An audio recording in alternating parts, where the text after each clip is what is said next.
Bom, vamos iniciar o estudo dos objetivos, ou tecnicamente falando, dos princípios informadores da Seguridade Social. Essa listagem está em modo exemplificativo no parágrafo único do artigo 94 da Constituição. Lá nós temos a universalidade da cobertura e do atendimento, a uniformidade e equivalência de benefícios e serviços aos povos urbanos e rurais, a irredutibilidade do valor dos benefícios, a seletividade e a distributividade, que são dois princípios que se voltam tanto aos benefícios quanto aos serviços da Seguridade Social. Temos ainda dois princípios de custeio da Seguridade Social, que é o princípio da diversidade da base do financiamento e o princípio da equidade na participação no custeio. E temos, para fechar, o parágrafo único do artigo 194, a gestão quadripartite na Seguridade Social voltada aos órgãos colegiados. Só que essa listagem não é exauriente. Temos ainda o princípio da solidariedade, coração da Seguridade Social é a solidariedade. Temos o princípio da contrapartida, também chamada de precedência da fonte de custeio. Temos o princípio do orçamento diferenciado e temos também o princípio da anterioridade nonagesimal. E nós vamos estudá-los sempre com essa vertente da prática previdenciária. Embora seja um assunto bem teórico, mas a gente consegue dar uma praticidade nesses princípios da Seguridade Social, especialmente trazendo exemplos concretos. Parágrafo único do artigo 194. Compete ao poder público nos termos da lei. Nos termos da lei. Por isso que o legislador é o destinatário imediato desse dispositivo. Organizar a Seguridade Social com base nos seguintes objetivos. No inciso 1 nós temos a universalidade da cobertura e a universalidade do atendimento. Nós vivemos em sociedade. Cada vez mais os riscos sociais são majorados, né? A gente esperava que com a evolução do país, do mundo, a gente cada vez mais vivesse com uma redução de riscos sociais. Mas infelizmente, se a gente for comparar com a vida aqui no Brasil na década de 60, hoje você tem sofre até mais riscos sociais, em que pese, em razão das enormes melhorias na saúde, a evolução da saúde, a expectativa tenha aumentado bastante. Mas ainda é grande a incidência de riscos sociais. Você está sujeito a riscos sociais que são programados, uma idade avançada, você se programa para envelhecer. Eu particularmente não adiro aquele brocardo de que os jovens morrem, os bons morrem cedo. Só se Wolf Jones aqui atrás gostar. Eu particularmente prefiro ser ruim e morrer mais tarde. E aqueles riscos ligados ao infortúnio que ninguém programa, um acidente, uma morte precoce. A morte é certa, mas a morte precoce não. O desemprego, a prisão e os riscos sociais programados, idade avançada, maternidade, dentre outros. Quando um risco social desse gera proteção da Seguridade Social por intermédio do legislador, nós temos a ação do Estado brasileiro para proteger a sua população. E é aqui que vai entrar em campo o princípio da universalidade da cobertura e do atendimento. A universalidade da cobertura trata de cobertura dos riscos sociais. É um viés objetivo.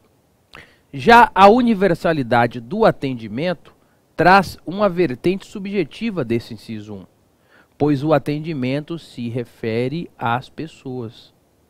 Desta forma, o princípio da universalidade da cobertura e do atendimento, ele objetiva proteger pessoas em situações de risco social.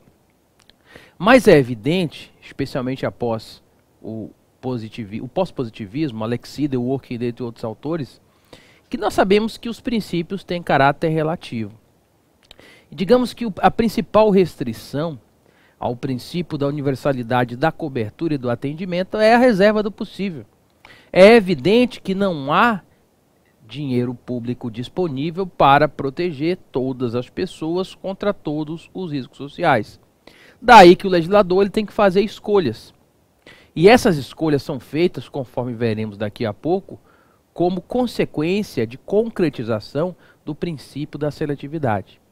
Eu costumo dizer que o princípio da universalidade da cobertura e do atendimento É um princípio sonhador. É igual o Boff Jones, fica olhando para cima, achando que vai ganhar a loteria, fica sonhando, sonhando, sonhando, sonhando. E o princípio da seletividade aqui, ó, o dinheiro que tem esse aqui, você vai escolher, é aquele cidadão lá que está dentro da realidade. A Previdência Social, por ser contributiva, e aqui a importância dessa classificação, dessa divisão da Seguridade Social na vertente contributiva, que é a Previdência Social, e a vertente gratuita, que é a Assistência Social, a Saúde Pública. Pela Previdência estar submetida ao princípio da contributividade, o princípio da universalidade da cobertura e do atendimento acaba sendo mitigado. A universalidade da cobertura e do atendimento na seara previdenciária é limitada. E limitada a quem? Aos beneficiários da Previdência Social, segurados e dependentes dos segurados. Já na saúde pública e na assistência social, podemos apontar que a universalidade da cobertura e do atendimento acaba atingindo maior amplitude, pois a saúde é direito de todos, dever do Estado, não se exige nenhuma contribuição prévia para ser beneficiário da saúde. O mesmo acontece no âmbito assistencial. Daí que temos uma mitigação do princípio da universalidade da cobertura e do atendimento na área previdenciária, em razão do princípio da contributividade que marca a Previdência Social, diferentemente da saúde pública e da assistência social, que são não contributivas. Ok? No inciso 2, nós temos um consecutário do princípio da isonomia,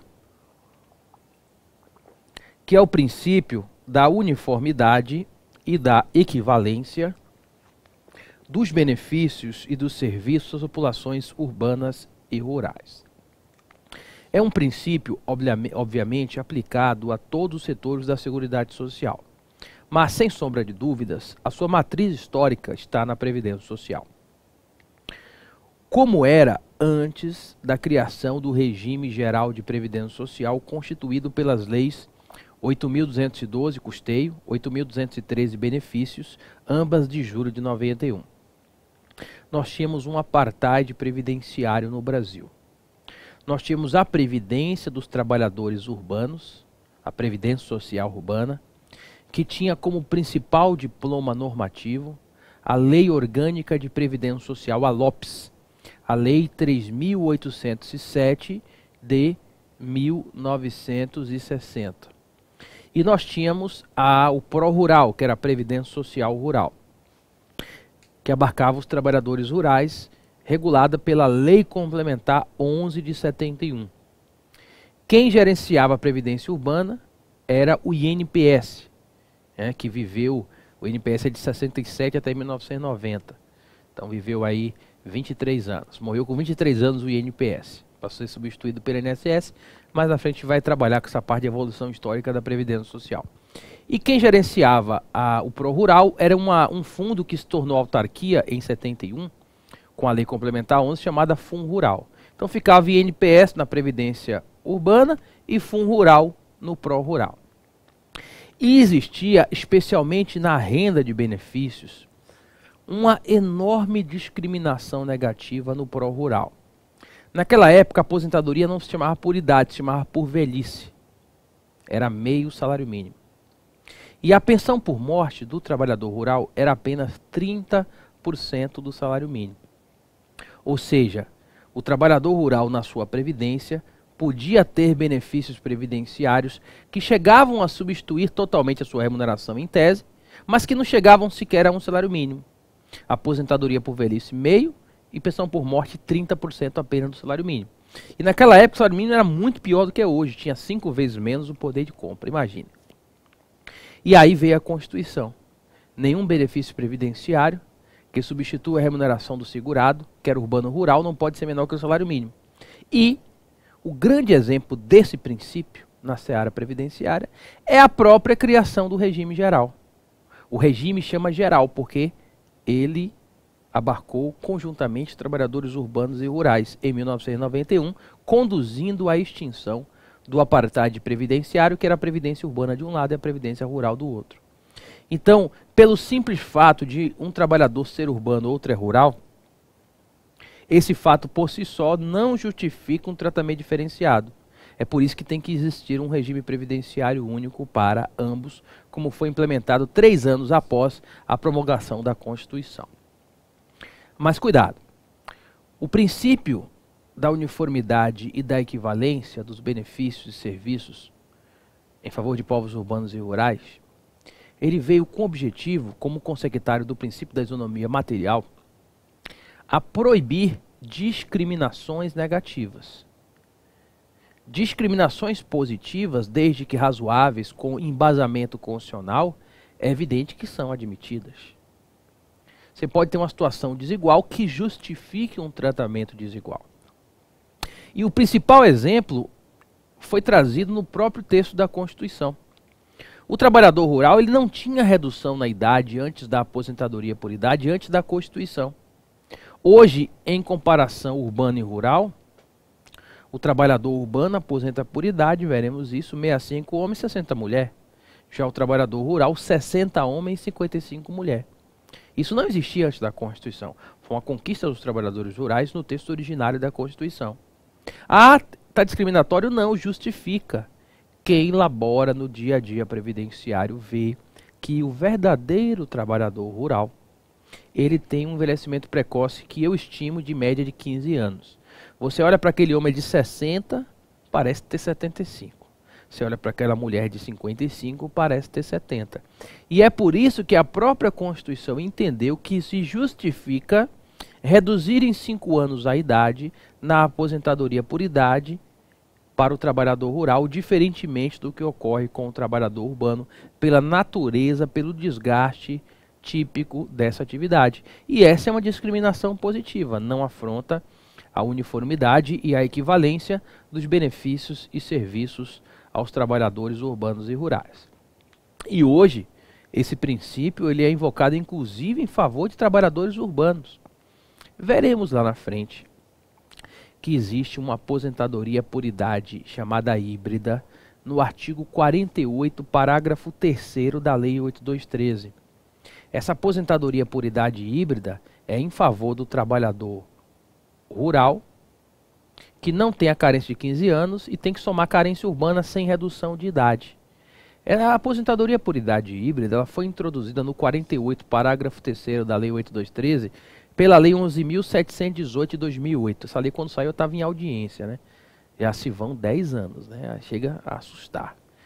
E, pelo texto da lei, a híbrida é só para quem é rural na época do requerimento administrativo.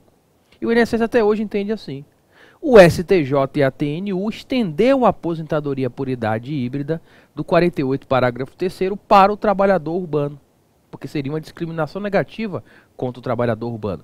E cá entre nós, eu defendo muito o INSS, mas eu tenho as minhas opiniões. Aqui eu estou como professor. Eu costumo dizer que um professor e um autor que só critica o INSS ou que só diz que o INSS está certo, nenhum dos dois tem credibilidade. Então eu tento me despir até do cargo de procurador federal para manifestar opiniões equilibradas, porque de um lado é uma verba alimentar que a pessoa precisa e não pode ter erro, do outro é dinheiro público, ambos são importantes. E nesse caso eu entendo que o STJ está certo. Não tem por que a lei vedar. A ordem dos fatores não altera a soma. Se o trabalhador hoje é urbano e foi rural, por que não estender para ele a aposentadoria por idade híbrida? Seria, a meu ver, uma violação ao princípio da uniformidade e equivalência dos benefícios e serviços aos povos urbanos e rurais. E lá na frente, quando a gente for estudar isso, eu vou invocar o princípio. Agora, com o nosso compromisso de dar praticidade a um tema muito teórico, eu já estou introduzindo aqui exemplos concretos de praticidade, até porque eu sei que a maioria de vocês já tem uma base em direito previdenciário, já tem uma atuação para poder entender esses exemplos que a gente passa aqui na sala de aula, já adiantando o programa.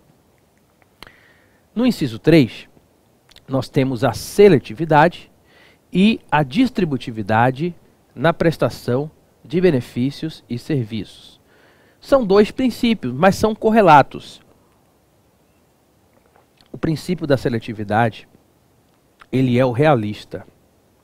É ele que dá freios ao princípio sonhador da universalidade da cobertura e do atendimento.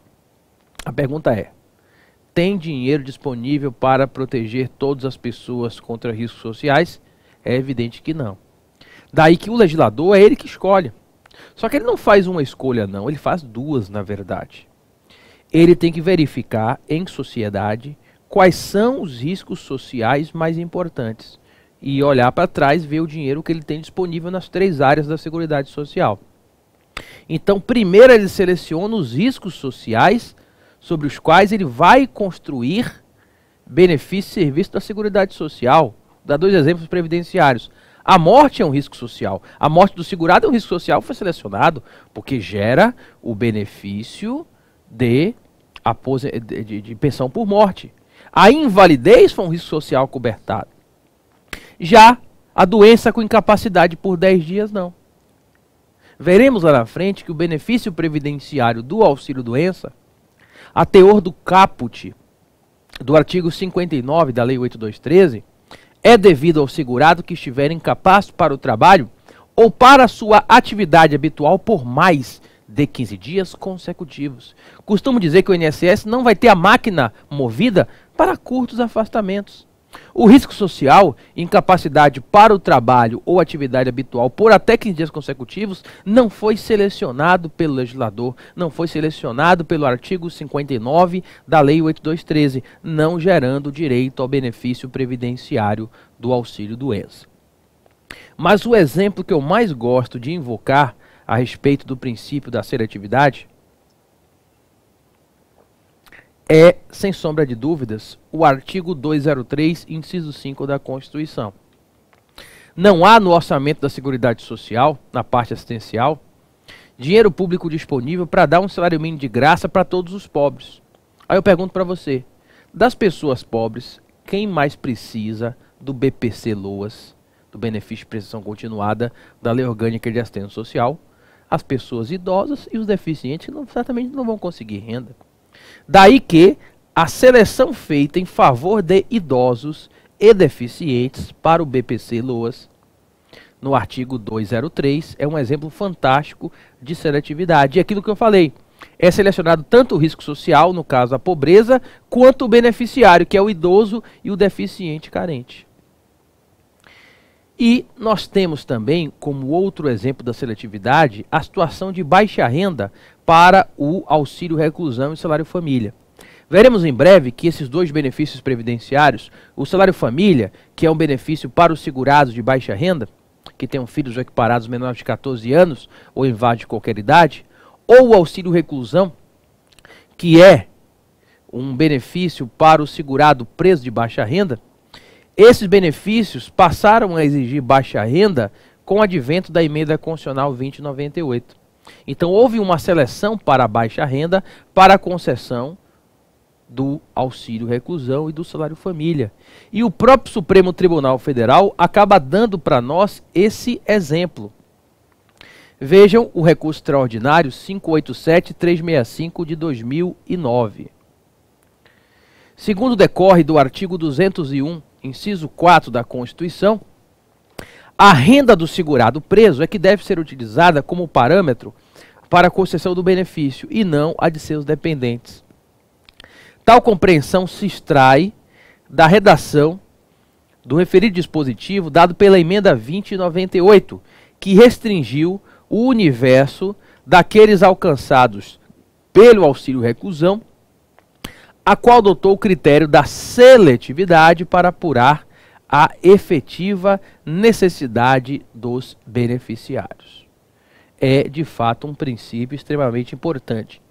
Em épocas de crise econômica, ele vai endurecendo, né?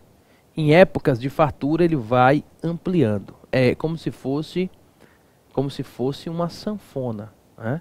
Então você amplia a proteção em épocas que está sobrando e você reduz a proteção em épocas em tese que está faltando. Além da seletividade, nós temos o princípio da distributividade. O Sistema Nacional da Seguridade Social é um campo extremamente fértil para a redistribuição de riquezas, para reduzir desigualdades regionais e locais. Ora, eu posso segurar os senhores que na maioria dos municípios do interior do Nordeste, a nossa região Nordeste aqui, gravamos de Salvador, e do norte do país, a economia do município se movimenta muito mais com os benefícios pagos pelo INSS do que até com o fundo de participação dos municípios. Quando o INSS paga, aí o comércio se movimenta. Quando o benefício acaba, o comércio ele praticamente para. E das 3 áreas da Seguridade Social, aquela área que, a meu ver, o princípio da distributividade acaba alcançando uma dimensão máxima é na assistência social. Porque a Previdência Social tem pessoas que têm ótimas condições sociais e é aposentado, por exemplo. Então tem pessoas pobres, tem pessoas de classe média e pessoas ricas que recebem benefícios previdenciários. A saúde, embora gratuita, mas ela é passível de utilização por qualquer pessoa. E quem tem melhores condições vai para a saúde privada, normalmente para um seguro-saúde. Já a assistência social, ela, além de ser gratuita, ela só alcançará pessoas em situação de vulnerabilidade social. Se a pessoa tem boas condições de vida, não vai preencher nenhum requisito para um benefício ou serviço assistencial. Então, a assistência social, por ser gratuita, posso atender a pessoa numa situação de necessidade social do ponto de vista financeiro, e pelo fato de assistência social, de fato, ela só garantir o mínimo existencial, é que, a meu ver, no âmbito assistencial, é que o princípio da distributividade adquire dimensão máxima. E aquilo que eu falei, reduzir desigualdades regionais e locais. Possa ser que a região Nordeste e a Norte, e de fato ocorre, sejam aquelas regiões com a menor arrecadação para a Seguridade Social, mas aqui tenham proporcionalmente a maior distribuição de riquezas, já que temos esse objetivo no âmbito do Sistema Nacional da Seguridade Social. E não é à toa que o princípio da seletividade e o princípio da distributividade estão no mesmo inciso do artigo 94, parágrafo único da Constituição. Como aponta o professor Sérgio Pinto Martins no seu livro de Direito da Seguridade Social, o legislador, ele primeiro seleciona para, em um segundo momento, redistribuir riqueza. Daí a função do mesmo inciso desses 2 princípios informadores da Seguridade Social brasileira. Na nossa sequência, nós temos o princípio que dá mais trabalho para estudar, que é o inciso 4. Princípio da irredutibilidade do valor dos benefícios.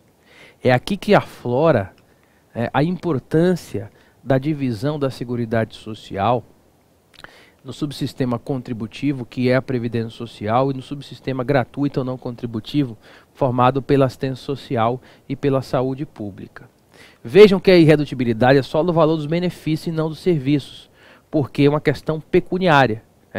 A irredutibilidade do benefício é para, em decorrência do princípio da segurança jurídica, evitar e proibir que o legislador reduza o valor nominal de um benefício que foi concedido de modo legítimo. Então, se o benefício assistencial, previdenciário ou mesmo de saúde for o valor X, foi concedido, a pessoa está com o direito adquirido, a lei nova não pode reduzir o seu valor nominal ao direito adquirido. A lei nova só pode reduzir o valor dos futuros benefícios, mas quem já está com benefício concedido ou que já preencheu todos os requisitos e tem na visão do Supremo Tribunal Federal o direito adquirido, aquela situação não pode retroceder. E é justamente por isso que o legislador tem que controlar os gastos da Seguridade Social, porque concedeu, não dá para voltar atrás. O PIB caiu 4%, 5%. Mas o benefício concedido de modo legítimo na Seguridade Social ele não pode ser reduzido 4% ou 5%. E aí, é por isso que as despesas da Seguridade Social elas crescem sempre. Em época de crise ainda é pior, porque em época de crise as pessoas precisam mais da Seguridade Social e a nação arrecada menos, e aí os déficits tendem a aumentar. Porque os gastos da Previdência aumentaram muito em 2016 e 2017 por causa da história da reforma previdenciária. O pessoal corre para aposentar porque não confia tanto no regime geral quanto no regime próprio de Previdência Social. E aí na crise as pessoas precisam mais da Seguridade Social. E quem pode aposentar, corre para aposentar. E aí você reduz a arrecadação, porque o país está reduzindo o PIB, e aumenta a despesa. É essa equação difícil que precisa ser feita. Bom, O princípio da irredutibilidade do valor dos benefícios, ele tem uma densidade muito mais ampla na Previdência Social, que é contributiva, do que na assistência social e na saúde pública, que não são contributivas. A gente vai detalhar tudo isso no nosso terceiro bloco.